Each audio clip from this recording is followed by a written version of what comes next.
యేసుక్రీస్తు నామములో మీ అందరికీ నా హృదయపూర్వకమైన వందనాలు. ఈ లైవ్లో వీక్షిస్తున్న బిడ్డలకు కూడా నా హృదయపూర్వకమైన వందనాలు తెలియజేస్తూ ఉన్నాను. ప్రేమైన వల్లరా, ఈరోజు ప్రపంచం యావత్తు కూడా ఒక ఆనందం కొరకు ఎదురు చూస్తూ ఉంది. ఏంటి ఆనందం అంటే క్రిస్మస్. యేసు ప్రభు యొక్క పుట్టుక దినాన్ని ఆచరించాలని, యేసు ప్రభు పుట్టుక దినంలో ఆనందించాలని ఆశపడుతూ ఉంటారు. కానీ ప్రేమను పడారా, మంచిదే. ఈ యేసు ప్రభు యొక్క పుట్టుక దినాన్ని గురించి ప్రత్యేకించి ఎందుకో దేవుడు ప్రేరేపించి మీతో మాట్లాడాలని దేవుడు ఇష్టపడుతున్నాడు. ప్రేమను వల్లారా, అలనాడు 2020 సంవత్సరాల క్రితము యేసు ప్రభులు వారు మానవాతీతుడిగా ఈ లోకంలో ఉదయించాడు. ఆయన కొన్ని ఆనవాలు చెప్పాడు మనకు. ఒక నీతి సూర్యుడు ఉదయించినప్పుడు ఆకాశంలో ఒక తార వెలుస్తుంది అని, అది అందరికీ తెలుసు. క్రిస్మస్కు ముందే మా పుట్టుక దినాన్ని సెలబ్రేట్ చేయడానికి ప్రతి ఇంటి మీద కూడా ఒక నక్షత్రం వెలుస్తూ ఉంది. దీనికి కారణం ఏంటి అంటే ప్రేమ వల్లరా, యేసు ప్రభు యొక్క పుట్టుక దినాన్ని ప్రకటించడమే మంచిది. యేసు ప్రభు యొక్క పుట్టుక దినాన్ని ఏదో ఒక సంబరంగానో ఆడంబరంగానో ఒక పండగ శైలిలో ఎదుటివారు అంటే సూపర్లకి అంటే చూసేవాళ్ళకి మేము క్రైస్తవుడివి అని చెప్పడానికి ఇవన్నీ చేసి ప్రేమను వల్లరా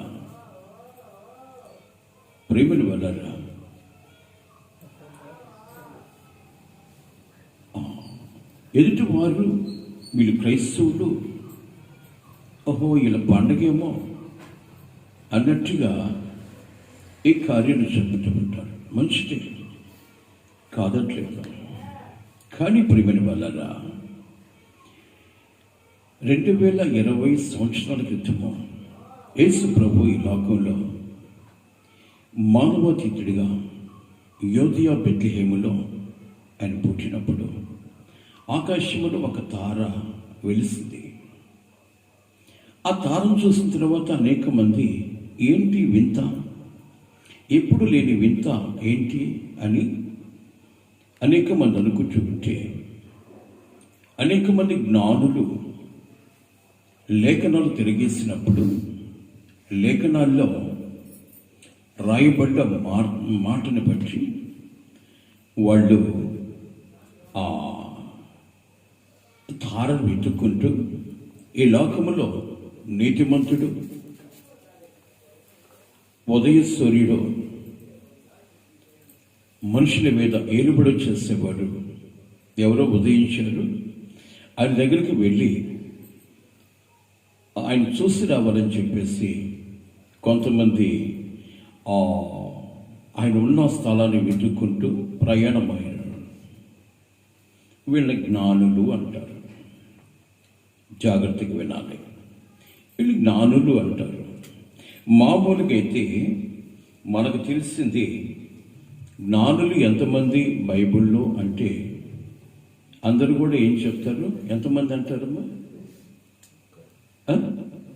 ఎంతమంది? ముగ్గురు జ్ఞానులు మనకు తెలిసి ముగ్గురు జ్ఞానులు.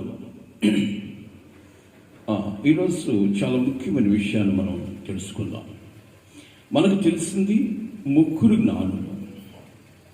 ఈ ముగ్గురు జ్ఞానులు పేర్లు పెద్దగా రాయబడలేదు, జ్ఞానులు అని రాశారు. వాళ్ళు ఆయన చూడడానికి, ఆయనకు బహుకరించడానికి బంగారు, సాంబ్రాణి, పెద్దగా చెప్పండి, బోడ, ఈ మూడు తీసుకొని ప్రయాణమైనప్పుడు ఇంకొక ఆయన ఒక్కొక్క వ్యక్తి, అయ్యా ఎక్కడికి వెళ్తున్నారంటే ఎవరో ఒక ఆయన ప్రత్యేకమైన వాడు, ఒక పేరు ప్రఖ్యాతులు కలిగిన వాడు ఈ లోకంలో ఉదయించాడు. ఆయన దగ్గరకు మేము బయలుదేరుతున్నాము. ఆకాశంలో ఒక తార వెలిసిందంటే మనుషులు ఏలువాడు ఈ భూమి మీదకి వచ్చాడని లేఖనాలు తెలియపాల్సినాయి. కాబట్టి ఆయన చూడడానికి వెళుతున్నామంటే ఈ వ్యక్తి కూడా కాస్త ఆగండి, నేను కూడా మీతో కలిసి వస్తానని చెప్పేసి ఇంట్లోనికి వెళ్ళి ఆయన ఆలోచనలో పడ్డాడు. ఏంటి ఆలోచన అంటే, ఒక నీతిశ్వరుడు మనుషుల మీద ఏలుబడి చేసేవాడు, మనుషుల క్షేమాలు కోరుకునే వాడి దగ్గరికి మనం వెళుతున్నాం. ఏ వెతుకు ఆయనకి బహుకరించాలి అని చెప్పేసి ఆలోచిస్తూ చాలా వరకు ఆలోచిస్తూ ఉంటే వీళ్ళు బయట నుంచి ఆయన పిలుస్తున్నా కూడా ఆయన ఏమేమి పట్టించుకోకుండా ఏమి తీసుకెళ్ళాలి, ఆయనకి ఏమిచ్చి ఆయన మహిమపరచాలి, ఏమి చేసి ఆయన నేను కీర్తించాలని చెప్పేసి ఆలోచిస్తూ ఉన్నాడు. వాళ్ళు అనుకున్నారు ఇతను వచ్చేటట్లేడు, మనం వెళ్ళిపోదామని చెప్పేసి వెళ్ళిపోయారు. వెళ్ళిన వాళ్ళు ఎంతమంది అంటే మనకు తెలిసిన ముగ్గురే. ఈ 4వ వ్యక్తి ఇంట్లో నుంచి ఒక 3 మడులు తీసుకున్నాడు. ఒక విలువైన మడులు తీసుకొని తన ఒంటి మీద బయలుదేరి బయటకు వచ్చేటప్పటికి వీళ్ళు వెళ్ళిపోయినా పర్లేదు, కానీ నేను వెతుక్కుంటూ ఆయన దగ్గరికి వెళ్ళాలని చెప్పేసి ఆ వ్యక్తి బయలుదేరాడు. మంచి వయసులో ఉన్నాడు. మధ్యకాల వయసులో ఉన్న ఈ వ్యక్తి యేసు ప్రభు పుట్టిన ఆ క్షణంలోనే బయలుదేరి ఇంటి నుంచి బయలుదేరి వచ్చేసాడు. మరి వీళ్ళు మట్టుకు వెళ్ళిపోయారు. యేసు ప్రభు ఉన్న స్థలాన్ని చూశాడు. మనకంతా తెలిసింది ఇదంతా. యేసు ప్రభు ఉన్న స్థలాన్ని చూసి వాడు ఎత్తుకొచ్చిన బంగారు సాంబ్రాణి పోవడము ఆయనకి సమర్పించుకొని ఆయన చూసి ఆయనకు ప్రమాణం చేసుకొని వాళ్ళు వెళ్ళిపోయారు. కానీ ఈ 4వ వ్యక్తి ఎవరు అనగా ఈయన పేరు ఆర్చబాను ఈయన పేరు. ప్రేమను వల్ల లేఖనాల్లో రాసిన ఈ పేరు 4 జ్ఞానులు మనకున్నది, 3 కారులు మనకు కనబడతారు. ఈ 4వ వ్యక్తి పేరు ఆర్చబాను. ఈ ఆర్చబాను 3 మడులు తీసుకొని బయలుదేరడం లేఖనాల్లో ఉంది. బయలుదేరుతున్న మార్గ మధ్యంలో వెళుతూ ఉంటే ప్రేమను వల్ల ఆయన వెతుక్కుంటూ వెళుతుంటే ఒక మార్గంలోకి వెళ్ళిన తర్వాత ఒక వ్యక్తిని కొట్టి తన పై వస్త్రాలు దొంగిలించుకొని అతన్ని గాయపరిచి ఆయన దగ్గర ఉన్నవన్నీ దొంగిలించేసుకొని అతను రోడ్డు ప్రక్కన పడేసి వెళ్ళిపోయారు దొంగలు. ఈయన మార్గంలో వస్తున్నప్పుడు అనేక మంది ఆయన చూశారు, కానీ తప్పించుకొని వెళ్ళిపోయారు. ఆయన చూసుకొని పక్కకు వెళ్ళిపోయారు. ఈ వెళుతున్న వ్యక్తి మటుకు 4వ వ్యక్తి, ఈ ఆర్చబాను అనే వ్యక్తి ఆయన చూసి ఆయన గాయాలు కట్టి ఆయన్ని తన గాడిద మీద ఎక్కించుకొని ఆయన తీసుకువెళ్ళి పూటకోళ్ళ వాళ్ళ ఇంటికాడిచ్చి ఆయన దగ్గర ఉన్న ఒక మణిని ఆలకిచ్చి, అయ్యారా ఈ వ్యక్తికి పరిచయం చేయండి, ఇతనికి సేద తీర్చండి, ఇతని గాయాలు కట్టండి. ఒకవేళ ఇంకా ఖర్చు అయితే తిరిగి మరలా వచ్చిన తర్వాత ఆ మిగతా ఖర్చు మీకు నేను చెల్లిస్తానని చెప్పేసి ఆయన అక్కడ విడిచిపెట్టి ఆయన వెళ్ళాడు. ఈయన ఎక్కడికి వెళుతున్నట్టు యేసు ప్రభుని దర్శించాలి, పుట్టిన వాడిని దర్శించాలని. ఇంకా ముందుకు వెళుతూ ఉండగా ఎన్నో అవాంతరాలు ఆయనకి ఎదురయ్యాయి. ఎంతోమంది ఇబ్బంది కలిగిన వాళ్ళు శ్రమల్లో ఉన్న వారిని ఆదరిస్తూ ఆయన దగ్గర ఉన్న ఆ 2 మణులు కూడా అయిపోయినాయి. ఆయన చేతులు ఏం లేవు. ఆయన ఏంటి, ఎవరైతే ఇబ్బంది పడుతున్నారో, ఎవరైతే శ్రమల్లో ఉన్నారో, శోధనలో ఉన్నారో వాళ్ళని ఆదుకుంటూ ప్రయాణిస్తున్నాడు. ఆయన చేతిలో ఉన్నది మొత్తం ఖర్చు అయిపోయింది. ప్రేమిని వల్ల కొద్ది నిమిషాల్లో ముగించబోతున్నాను. ఆయన చేతులు ఏం లేవు. ఒక ప్రాంతానికి వెళ్ళిన తర్వాత ఒక ప్రాంతంలో ఒక కుటుంబంలో చాలా ఇబ్బంది పాలైపోయి వాళ్ళ బ్రతుకు చాలా భయంకరమైన స్థితిలో ఈడుస్తున్నప్పుడు ఆ కుటుంబం మీద అతను కన్నుపడినప్పుడు ఆ కుటుంబం దగ్గరికి వెళ్ళి ఆ కుటుంబాన్ని పరామర్శిస్తే, అయ్యా నా పరిస్థితి ఇలాగుంది, ఏం చేయాలో అర్థం కావట్లేదు, నా బిడ్డను ఎలాగ పోషించుకోవాలో, నా భార్యను ఎలాగ పోషించుకోవాలో అర్థం కాని దౌర్భాగ్యమైన జీవితం, మరి ఎందుకో నా స్థితి ఇలాగైపోయింది, దేవుడు కూడా నాకు దూరం అయిపోయాడేమనంత మనసు కలిగేటట్టుగా ఉంది, దేవుడు లేకుండా ఇప్పటి వరకు నేను బ్రతకలేదు, ఆయన ఎందుకో నన్ను ఇంకా పరీక్షిస్తున్నాడేమో, ఇంకా నన్ను పరిశోధనలో ఉంచుతున్నాడేమో, నాకు అర్థం కావట్లేదు, ఏదేమన్నప్పుడు కూడా దేవుడు నన్ను విడిచిపెట్టడని నేను ఆలోచిస్తున్నాను. ఏ రోజుకైనా ఆయన చేసిన వాగ్దానాన్ని నా పట్ల జరిగిస్తున్న నిరీక్షణతోనే ఇంకా నా బ్రతుకును ఈడుస్తూ ఉన్నాను. మనుషులు మర్చిపోవచ్చేమో కానీ, మనుషుల యొక్క నా స్థితిగతులు చూసి దూరంగా వెళ్ళిపోవచ్చేమో కానీ, నన్ను మర్చిపోవడానికి నా దేవుడైన ఆయన అన్యాయస్తుడు కాదని ఆయన పట్ల నేను నిరీక్షణ కలిగి పట్టుదల కలిగి ఎంతకీ నా బ్రతుకును ఈడుస్తూ ఉన్నాను.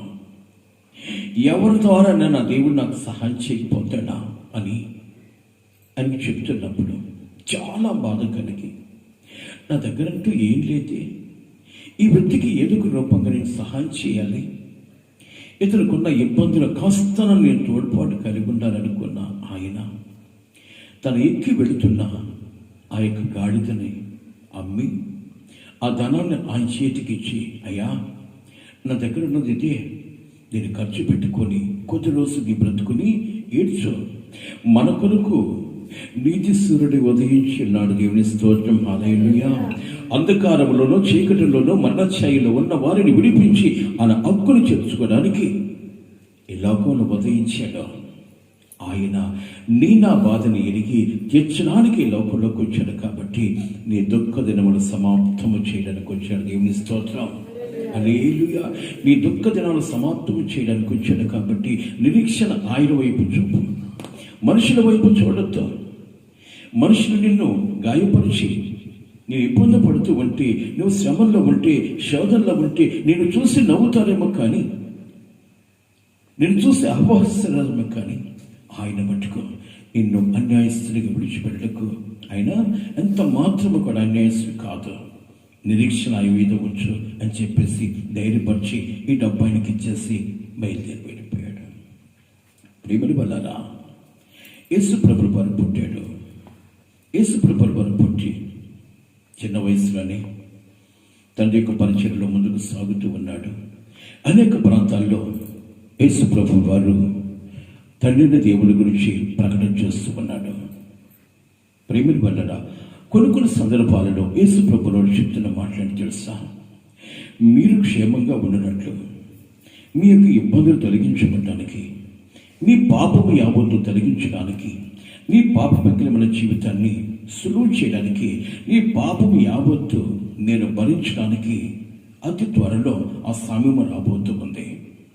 మీరు చేసిన ప్రతి అతిక్రమాలకి నేను కొట్టబడతాను, నెట్టబడతాను, గుద్దబడతాను, ఏడవబడతాను అని చెప్తూ ఉంటే ప్రేమల వల్ల మిత్రుడు ఆశ్చర్యంగా చూస్తూ ఉన్నాను. ఈ 4వ వ్యక్తి అయిన ఆక్షవాను యేసు ప్రభు పుట్టినరోజు బయలుదేరిన ఈ వ్యక్తి అనేక అవంతరాలు దాటుకుంటూ అనేక మందికి సహాయం చేస్తూ అనేక మందిని ఆదరిస్తూ ప్రయాణమయ్యాడు. చివరికి ఆయన ప్రయాణంలో తన జీవితంలో జరిగిన సంభవం ఏంటంటే, వయసు మీరింది, కళ్ళు మందగించి కాళ్ళు సన్నగిల్లాయి, నడవడం కూడా చాలా భారమైపోయింది. అయినప్పటికీ కూడా తన పట్టుదల ఏంటో తెలుసా, ఆయన చూసి నా బ్రతుకు ధరించాలి. దేవుని స్తోత్రం, హల్లెలూయా. ఆయన చూసి నేను బ్రతుకు ధరించాలి, ఆయన చూడకుండా నేను వీడి తిరిగి వెళ్ళకూడదు. నా పట్టుదలతో ముందుకు సాగుతూ ఉన్నాడు. తన చేతులు ఏం లేదు, ఉండబడ్డ ఎక్కి వెళుతున్న గాడిని కూడా అమ్మేసి వేరే వాళ్ళకి సహాయం చేశాడు. ఇప్పుడు కాలి నడకన వెళుతూ ఉన్నాడు. కాలి నడకన వెళుతూ అనేక మందిని అడుగుతూ ఉన్నాడు. యూదుల రాజుగా పుట్టినవాడు ఎక్కడ, ఆయన ఎక్కడున్నాడు అని అడుగుకుంటూ వెళుతూ ఉన్నాడు. తన బ్రతుకు భారంగా ఈడుస్తూ ఉన్నాడు. వయసు మీరింది.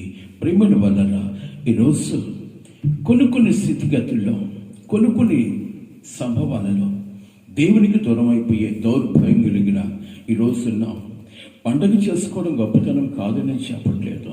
పండగ కాదు నేను, ఇది భౌతికమైన పండగ కాదు, కానీ అంతరంగంలో పండగ జరగాలంటే యేసు ప్రభుని అంతరంగంలోకి రావాలి. దేవుని స్తోత్రం, హల్లెలూయా. ప్రేమల వలన ఈరోజు ఏదో సెలబ్రేషన్ చేసుకొని ఏదో మనుషుల దగ్గర గొప్పలు పొందడానికి కాదు, కానీ దేవుడు మెచ్చుకునేవాడి గనుడు. దేవుని స్తోత్రం. అపోస్తలుడు పౌలు రాస్తాడు, యెహోవా మెచ్చుకునేవాడే గనుడు. ఎప్పుడు ఆయన మెచ్చుకుంటాడంటే నీ ఆత్మీయ జీవితంలో స్థిరపరచబడినప్పుడు. పండగ చేసుకొని ఆడంబరంగా నువ్వు సంకలు తట్టుకుంటూ తిరుగుతూ ఉంటే, కీర్తనలు కొట్టుకుంటూ హోసన్నని ఈదుల్లో పరిగెత్తుతూ ఉంటే, ప్రేమను వలన ఏదో ఈత మట్టలు టెంక మట్టలు పట్టుకొని హోసన్న చేయమంటుకుంటూ ఏదో ఏమండి, ఇవన్నీ లోకానికే కానీ నీ ఆత్మీయ జీవితానికి కాదని ప్రభు పేట మనవి చేస్తున్నాను. నిజమైన క్రిస్మస్ ఎవరి చేతుల్లో చూద్దాం. ఈ వ్యక్తి ఆ వాక్యం చదివినట్లయితే నేను, ఈ వ్యక్తి ప్రయాణమే వెళుతూ ఉన్నాడు. వయసు మీరిపోయింది, అయినప్పటికీ కూడా కళ్ళు మసుకొచ్చేసి మార్గం కూడా సరిగా కనపడలేదు. ఏది ఏమైనప్పటికీ కూడా ఆయన చూడకుండా నేను తిరిగి వెళ్ళకూడదు. దేవుని స్తోత్రం, హల్లెలూయా, హల్లెలూయా. ఈరోజు ఎంతమంది జీవితంలో ఈరోజు దేవుడు నాతో ఏం మాట్లాడతాడో ఆ మాట వినకుండా నేను మౌనంగా ఉండకూడదు, నా ఇంట్లో నేను ఉండకూడదు అని పరిగెత్తగలిగినాడు ఎంతమంది ఈరోజు అర్థం కావట్లేదు.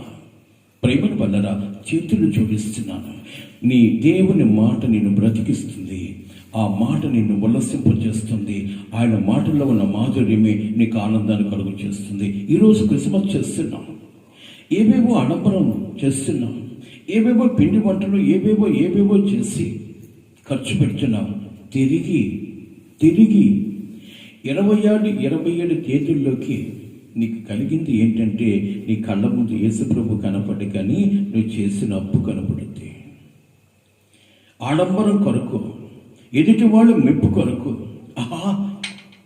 మళ్ళీ చేశారయ్యా వాళ్ళ పండగ, అబ్బా పెట్టారు వాళ్ళు డెక్షాలు బిర్యానీ అని చెప్పుకోవడం గొప్పతనం కాదు, కానీ నీ దేవుడు నిన్ను మెచ్చి క్రియని బ్రతుకులో ఉండాలి. దేవుని స్తోత్రం, హల్లెలూయా. ఈరోజు అప్పులు సప్పులు చేసి ఆనందించి కొత్త బట్టలు కొనేసి, ఈరోజు రాత్రికాల సమయంలో నేను 9 గంటలప్పుడు టౌన్ నుంచి వస్తూ ఉంటే ఏ షాపు దగ్గర పట్టినా మన క్రైస్తులో నిలబడుకొని ఉన్నారు. చాలామంది అయ్యగారు అంటుంటే కొనుక్కోరండి అంటూ వచ్చాను.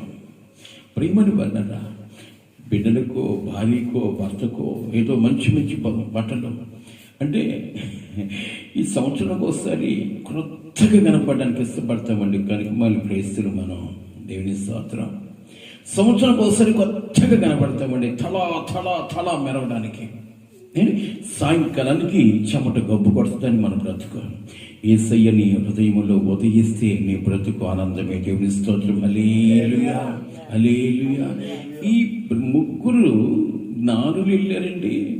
వెళ్ళేసి బంగారు సాంబ్రాణి బోళము వాళ్ళకి సమర్పించి వెళ్ళిపోయారు. వాళ్ళ చరిత్ర అక్కడి నుంచి మరుగైపోయింది. కానీ ఈ 4వ వ్యక్తి ప్రయాణిస్తూ ఉంటే చివరికి తన స్థితి ఏంటి గమనించిన.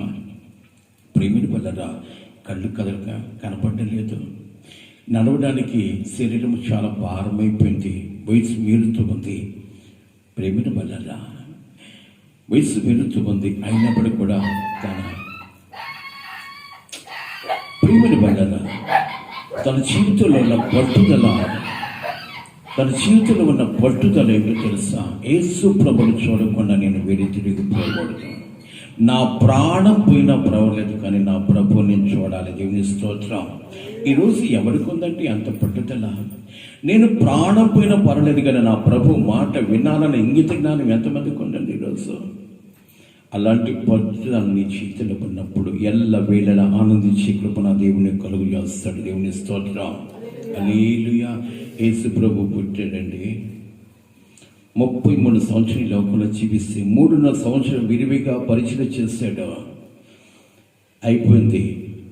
రాత్రికాల సమయంలో ఆయన గచ్చిమైన తోటకి వెళ్ళినప్పుడు ఆ తోటలో పెడరెక్కలు పట్టుకొని చిత్రహింస పెడుతూ తన సుందర దేహాన్ని నాగటి సాల వరకు దున్నుతూ ఉన్నాడు. ఏంటబ్బా క్రిస్మస్ రోజు ఈ వాక్యం చెప్పడం పాస్టర్ అనుకున్నారేమో. చాలా జాగ్రత్తగా వినండి. దీంట్లో ఉన్న ఆనందము చాలా గొప్పది. తన దేహాన్ని నాగటి సాల వల్ల దున్నుతూ ఉన్నారు మన ప్రియులైన క్రైస్తవులే. యేసుప్రభు మాకున్న ఆటంకాన్ని తొలగించుకోవాలనుకొని ఎన్నో ఇబ్బందులు పెడుతూ ఉన్నారు. ప్రేమిని వల్ల కొడాతో కొడుతున్నారు, పెడరెక్కులు పెట్టి గుద్ది కేకరించి ఊస్తూ ఉన్నారు, అవమానపరుస్తూ ఉన్నాడు. మౌనంగా వాళ్ళ వైపు చూస్తున్నారు. అయ్యా, వీళ్ళు పడే ఆనందము నన్ను కొట్టి కాదు, కానీ వీళ్ళ అమాయకులు, వీళ్ళు ఏం చేస్తున్నారు, వీళ్ళు ఎరుగురు, వీళ్ళకి క్షమించమని ఆ దినము కూడా నీ కొరకు నా కొరకు విజ్ఞాపన చేశాడు నా తండ్రి అయిన దేవుడు. దేవుని స్తోత్రం. ఎందుకో తెలుసా? ఏ స్థితిలో కూడా నువ్వు కంట తడి పెట్టకుండా, కన్నీరు విడవకుండా, కలవరపడకుండా ఎనీ టైం నీ హృదయంలో ఆనందమే ఉండాలని కోరుకున్న నా దేవుడు నేను పట్ల ఆయన విజ్ఞాపన చేసి క్షమాపణ తండ్రి దగ్గర కోరాడు. నిన్ను బట్టి ప్రేమను వల్లరా ఆయన పట్టుకున్నారు, సిలువ భుజం మీద పెట్టారు. గొలగతా వరకు ఆ సిలువని భారంగా ఈడ్చాడు. తన చివరి రక్తం పట్టు వరకు నీ కొరకు నా కొరకు కార్చాడు. గొలగతా పైన సిలువ నాటి ఆయన్ని 3 మేకుల మధ్య నిలబెట్టి ఆయన చనిపోయే వరకు అలాగే ఉంచి ఆయన పాతి పెట్టారు. దేశమంతా ఒక్కసారిగా కలవరపడిపోయింది. ఎందుకు అంటే ఆయన ఎప్పుడైతే కన్ను మూసాడో దేశము యావత్తు, ప్రపంచము యావత్తు చీకటమయంగా మార్చబడింది.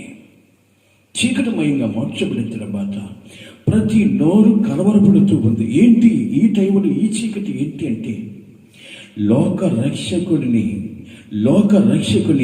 బలి చేసింది మన సమాజం అని ఆ నోట ఈ నోట వింటుంటే, అయ్యో ఆ ఉదయ సూర్యుడు అస్తమించాడు గనక ఈరోజు మన బ్రతుకులు చీకటి అయిపోయిందని చెప్పేసి ప్రపంచం యావత్తు కలవరపడుతూ ఉంటే మాట్లాడుతున్న మాట 4 వ్యక్తి అయిన జ్ఞాని అయిన ఆర్చబాలు చెవిలో పడిందట. అయ్యలారా, అమ్మలారా, ఎవరి గురించి మీరు మాట్లాడుతున్నారు? ఎవరిని సిలివేశారు? ఎవరిని చంపారు? ఎవరిని బాధ పెట్టారు? ఎవరిని బట్టి లోకమంతా అంధకారమైందంటే బెత్లెహేములో యూదులు రాజుగా పుట్టిన వారిను ఆయన 33 సంవత్సరాలు జీవించి 33.5 సంవత్సరంలో ఆ 3.5 సంవత్సరంలో ఆయన సిలివేసి మన ప్రజలు, మన రోమరాజ్యం ప్రజలు అని చంపేశారు అన్న తర్వాత ఆ మాట విన్న ఈ ఆర్చబాల యొక్క అంతరంగము ఒక్కసారిగా పిండేసినట్లయిపోయి ఒక్క బాటలో పడిపోయాడు.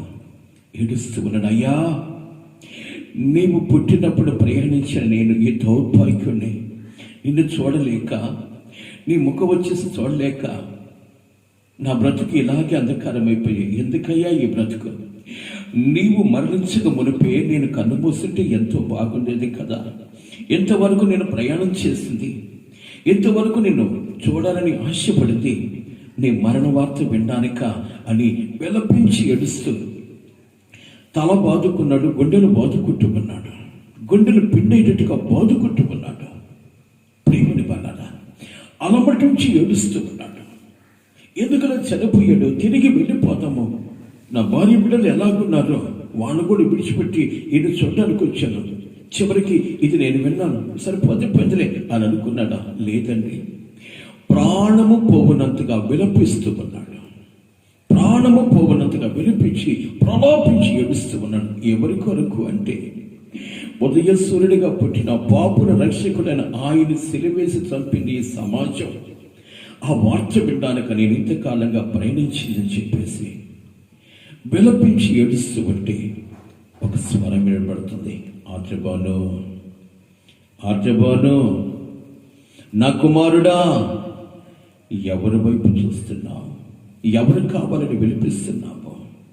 అయ్యా, చెవులు మందగించి, ఎవరయ్యా నువ్వెందుకు అలాగే వినిపిస్తున్నావు?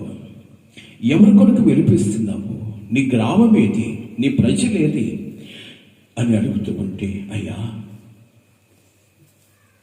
నా కొరకు, నా పాపము కొరకు, నా శాపము కొరకు, నా విమోచన కొరకు ఉదయించిన ఉదయసురుడైన ఆ నజరేయుని యేసుని చంపేశారయ్యా. ఆ వార్త విని నేను భరించలేకున్నాను. మరి ఎందుకు ఈ వయసులో వినిపిస్తున్నావంటే, నేను మంచి వయసులో ఉన్నప్పుడు, ఆయన ఉదయించినప్పుడు ఆకాశముల నక్షత్రాన్ని చూసి అది చాలు చూపిస్తూ ఉంటే నేను వెంబడించి వస్తూ ఉంటే ఎన్నో అవంతరాలు నాకు ఆటంకమయ్యి ఎంతోమంది ఇబ్బంది పడుతున్నప్పుడు కాస్తైనా క్రీస్తు కనికరాన్ని నేను చూపించాలని మనసు కలిగిన నేను, క్రీస్తులో ఉన్న కనికరం ఏంటంటే ఎదుటి వారిని ఆదరించడమే. ఆయన బిడ్డగానే ఉన్నా నేను ఆయనకు కాస్తన సాక్షిగా ఉండాలనుకొని నాకున్నదంతా వెచ్చించి వాళ్ళకి సహాయం చేశాను. చివరికి నా దగ్గర ఏం లేని స్థితిలో కూడా అయినప్పుడు కూడా ఆయన చూస్తే చాలని చెప్పేసి ఆయన మార్గం నేను వెళుతుంటే చివరికి వయసుడికి పోయింది, కళ్ళు మందగించాయి. కానీ అయ్యా, ఆయన చూడలేని దౌర్భాగ్యుడు అయిపోయిన, ఎందుకయ్యా ఈ బ్రతుకు అని వినిపిస్తూ ఉంటే, అటుమాను, నువ్వు ఆయన చూడాలన్నా, ఆయన చూడలేని బ్రతుకు నాకెందుకయ్యా? దేవుని స్తోత్రం, హల్లెలూయా. ఆయన చూడలేని బ్రతుకు నాకెందుకయ్యా అంటే, అప్పుడు అంటాడు, నా కుమారుడా ఆర్జబాను, అయ్యా, ఎందుకు నువ్వెవరు? నువ్వు ఎవరి కొరకు నిరీక్షించి ప్రలాపించి ఏడుస్తున్నావో ఆ నజరేయుని యేసుని నేనే కొట్టు చప్పట్లా.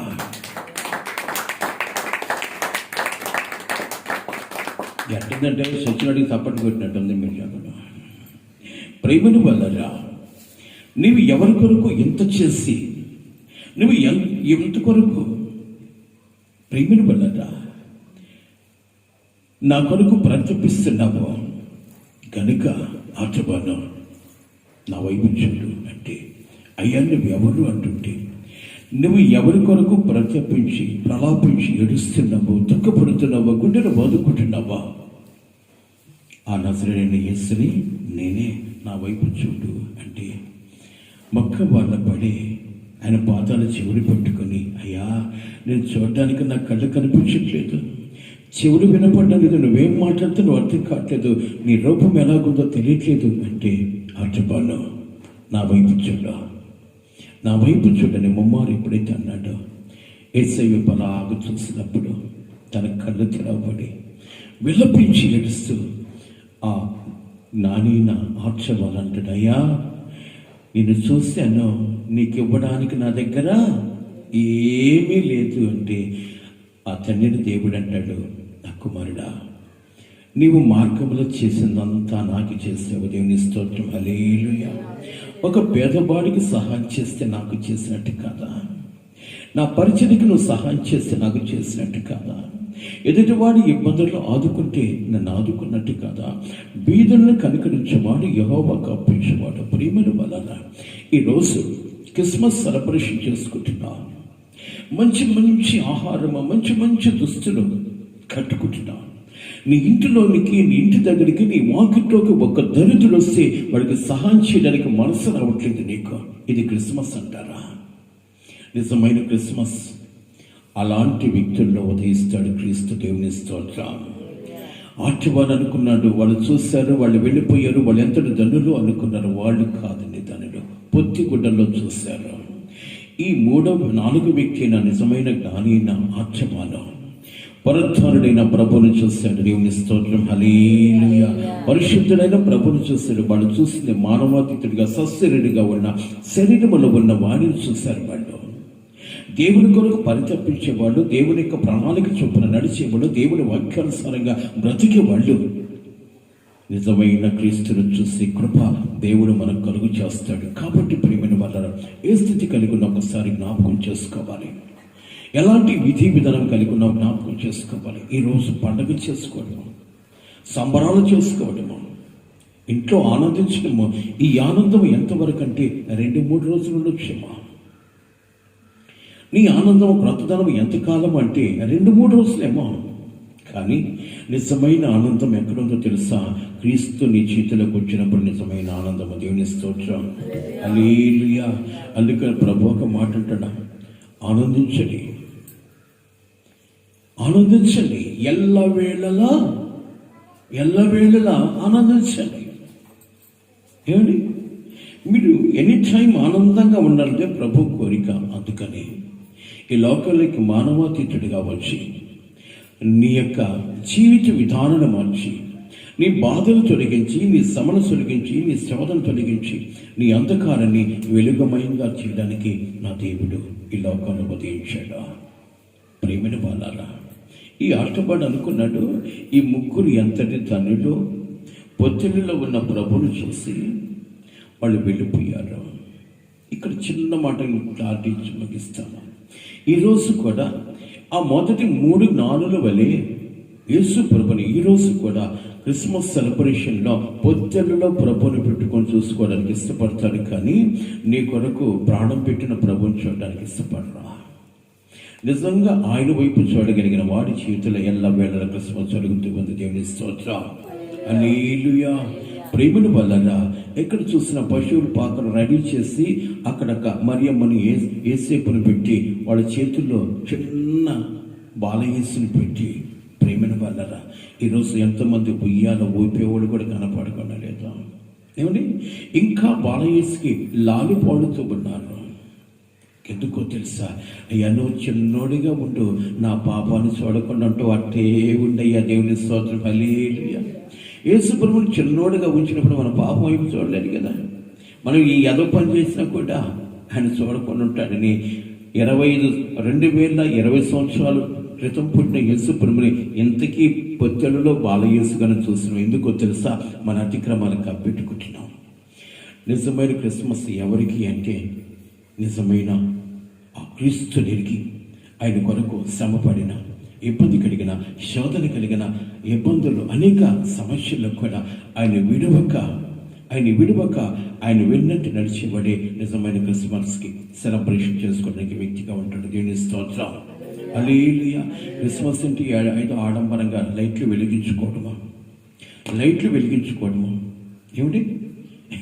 ఇల్లంతా లైట్లు వేసుకునేసి, ఇల్లంతా లైట్లు పెట్టుకునేసి, వాళ్ళంతా కొత్త కొట్లు వేసుకుని ఆ రోజు ప్రత్యేకంగా జనాలకు కనబడేసి ఇంటింటికి వెళ్ళి వాయినవమ్మ, ఏమంటే వాయినవమ్మ అని చెప్పేసి ఏవేవో చేసుకుపోయి వాయినాలు. అబ్బా, అక్క లడ్డు చేశా, మైసూరు పాకులు చేశా, మా ఆయన చేయమని చేయలేదు దరిద్రుడు.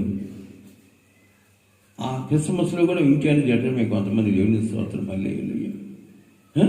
ఈ వాయినాలు పంచుకోవడం కాదు. కానీ ప్రేమను వలన ఇది ఎంతవరకు అంటే నీకు మనుషుల మెప్పు కాదు కావాల్సింది, దేవుడు మెచ్చుకునే మనసు నీ బ్రతుకులో ఉండాలని ప్రభు పెట్టి కోరుకుంటున్నాడు. దేవుని స్తోత్రం, హల్లెలూయా.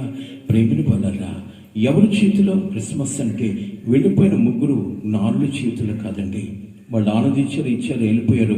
వాళ్ళ చరిత్ర అంతమైపోయింది. కానీ చరిత్ర పుటలో నిలబడింది ఎవరంటే 4 వ్యక్తుల ఆక్షమానం. ప్రభు యొక్క పునరుత్థానపు స్థితిని చూసి ఆయన పాదాల దగ్గర కన్ను మూసాడు, ప్రభుతో కొనుక్కోబడ్డాడు. దేవుని స్తోత్రం, హల్లెలూయా. కాబట్టి ప్రేమల వలన ఈరోజు క్రిస్మస్ సెలబ్రేషన్ అంటే ఏంటి? నీ బాపడానికి, నీ సమస్యలు తొలగించడానికి, నీకు సమాధానం పట్టుకొచ్చిన సమాధానకర్త. ఎప్పుడు నీకు సమాధానం ఉంటుందో తెలుసా?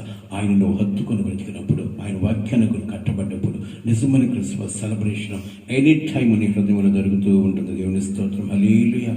యేసయ్య గారు పాటలు కదా, నాలో నీవు ఉన్నట్టు నీలో నేనంటే ఆత్మీయ అనుభవం. ఈ ఆత్మీయ అనుభవం కలిగినోడే నిజమైన క్రిస్మస్కి అర్హుడు. అట్టి కృప దేవుడు మనకు కలుగు చేయనుగాక. కడుముతాం. స్తుతుల పైన ఆశీనుడా, సర్వశక్తిమంతుడా, సర్వోన్నతుడా, మీకే స్తోత్రాలు చెల్లిస్తున్నా. లోకము యావత్తు ప్రభా క్రిస్మస్ సెలబ్రేషన్ చేసుకుంటుంది. ఈ పుట్టుక దినాన్ని జ్ఞాపకం చేసుకుంటున్నారు ప్రభా. మంచిదే అయ్యా. మా ఇళ్ళ మీద స్టారు, పాకల్లో స్టారు, అక్కడక్కడ నక్షత్రాలు కట్టుకొని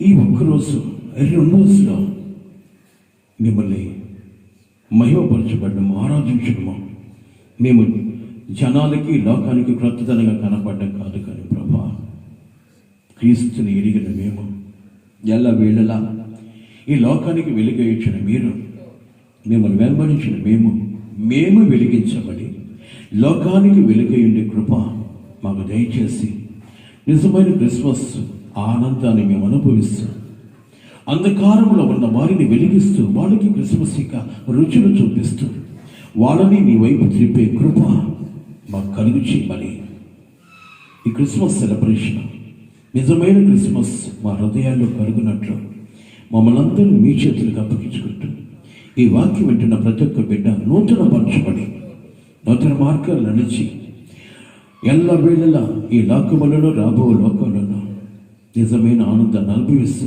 మీకు సాక్షులుగా నిలబడే కృప మాకందరికీ కలుగుచేయమని ఘనత మహిమ ప్రభావం మీకు చెల్లిస్తూ యేసయ్య శ్రేష్టమైన నామములు అడిగి వేడుకొనుచున్నాను తండ్రి, ఆమేన్. మన పరమతైన దేవుని ప్రేమ, కుమారుడైన యేసుక్రీస్తు వారి కృప, పరిశుద్ధాత్మ దేవుని యొక్క సన్నిధి, సహవాసమైన కాపుదల సకల పరిశుద్ధులకు కూడి వచ్చిన మనకందరికీ ఆయన కృపా కనికరము తోడుగా ఉంచి ఆయన రాకడ వరకు క్రిస్మస్ ఆనందాన్ని అనుభవించి ఆయన రాకడ సిద్ధపడే కృప మనకందరికీ కలుగు చేయనుగాక. ఆమేన్. హల్లెలూయా, హల్లెలూయా, హల్లెలూయా. ప్రభు నామమున మీ అందరికీ